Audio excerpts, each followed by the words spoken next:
I'm Janvi Pawar and today I'm here with my Tauji, Ram Nivas Sharma. So recently I wrote a paper.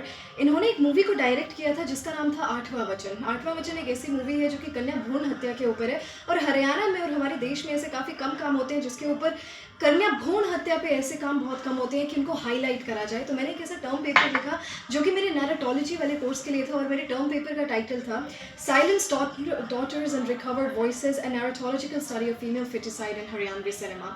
इसमें अलग अलग narratives के through इस movie को देखा गया था कि किस तरीके से औरतों की आवाज़ दबा दी जाती है और किस तरीके से उनकी आवाज़ को मॉडिफाई किया जाता है, निगोशिएट किया जाता है। और उसी के साथ साथ जो एक सबसे बड़ा सेगमेंट इसमें रहा, ताऊजी ने इसमें काफ़ी सारे गाने जो हैं जो कि दादाजी ने लिखे हुए थे वो गाने, हाँ जी, तो उन्होंने जो लिखे हुए थे तो वो गाने उसमें दर्शाए गए हैं। तो उन गानों में कि किस तरीके से जिनकी आवाज़ को दबा दिया जाता है वो गानों के थ्रू उसमें हाईलाइट होते हैं। तो वो एम्पावरमेंट, वो विमेन वॉइसेस की एम्पावरमेंट, किस तरीके से उनकी वॉइस को नेगोशिएट करा by husband, by different friends, neighbourhood, हर जगह पर अलग अलग से। But still at the end of that movie एक बहुत ही सुंदर मैसेज था कि जिस तरीके से when people get married so they take 7 promises together, those 7 vows together, then the 8th vow is कि कहीं पर भी हम कन्या भ्रूण हत्या नहीं होने देंगे। तो उसी को मैंने पढ़ा through narratological study and I would definitely like to thank Tau ji कि उन्होंने एक ऐसी मूवी को डायरेक्ट किया कि मुझे इस चीज़ पर लिखने का मौका मिला और आगे मुझे ऐसे ऐसे कई सारे मौके मिलेंगे जिनमें मैं ऐसे ऐसे टॉपिक्स को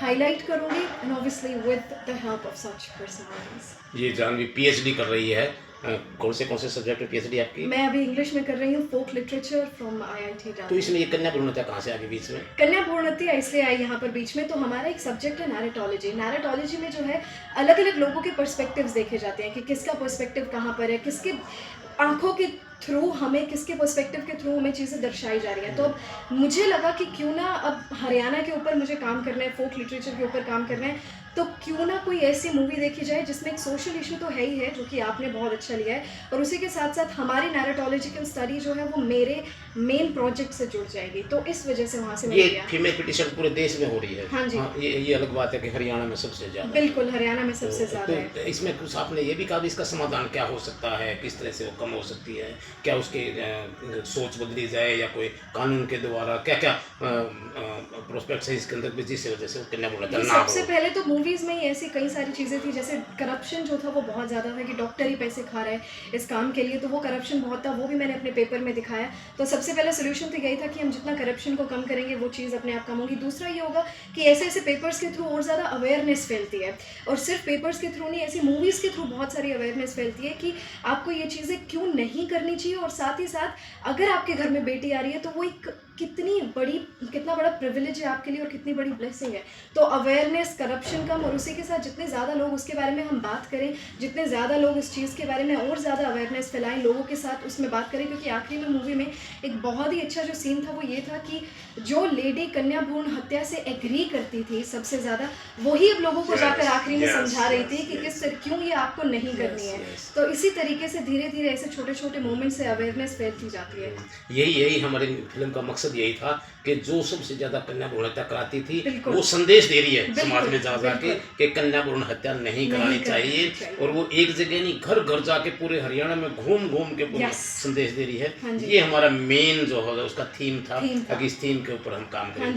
तो क्या आप उसमें संदेश तो चलिए तो होगा, कोई आपकी ऐसी उम्मीद करते हैं कि इसके द्वारा सरकार को भी कुछ करना चाहिए या? बिल्कुल, मैं बिल्कुल ऐसा चाहूँगी। मुझे ऐसा लगता है कि जब हमारी सरकार इस चीज़ मुहिम के साथ जुड़ेंगी और कहीं ना कहीं से सरकारें जुड़ी भी हुई हैं पर और दम लगाकर इस मुहिम के साथ जुड़ेंगी तो ऐसी चीज़ें काफ़ी कम होगी, लोगों में अवेयरनेस काफ़ी ज़्यादा जाएगी। जब आप एक ऑडियंस के सामने खड़े होते हैं, एक ऑडियंस को एड्रेस करते हैं ऐसी चीज़ों के ऊपर, तो वहाँ से वो चीज़ें काफ़ी कम भी होंगी। सो आई विल डेफिनेटली एनकरेज जितने भी लोग इस वीडियो को देख रहे हैं, साथ ही साथ आप जैसे भी हेल्प कर सकते हैं, आप जैसे भी इस मुहिम के साथ जुड़ सकते हैं तो बिल्कुल जुड़े और I think it will be the biggest blessing of all. जैसे बेटी बचाओ बेटी पढ़ाओ अभियान भी चला है, परंतु हरियाणा की सेक्स रेशियो जब हम हर महीने की रिपोर्ट देखते हैं तो उसमें खास इंप्रूवमेंट नहीं हो रही है। कोरोना टाइम में तो काफ़ी इंप्रूवमेंट हुआ है।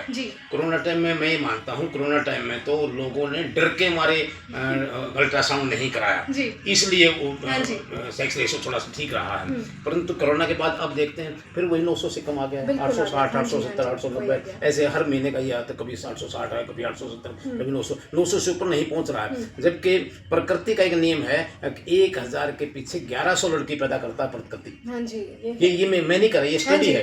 1100 लड़के आप केरला में देख लो, तमिलनाडु में जी, देखो, तो जहाँ लड़कियों का रेशियो ज्यादा है, बिल्कुल। लड़कियां भगवान ज्यादा पैदा करता जी। है। परंतु हरियाणा का देखे वो 900 से भी कम हाँ है। जी। इसका मतलब हर 1000 के पीछे 200 लड़कियों को अबॉर्शन करा दिया जाता है और उनको कन्या भ्रूण हत्या के शिकार हो जाती हैं, उसकी बलि चढ़ जाती हाँ हैं। जी। तो इसको खत्म करने के लिए हमने तो चलो फिल्म बनाई, आप लोगों ने वहाँ पे PhD के उसमें थीसिस के अंदर उसने लिखा, आपने बहुत बड़ी बात है ये तो। और ये भी एक आम आदमी को संदेश जाना चाहिए, मैं ऐसी उम्मीद करता हूँ।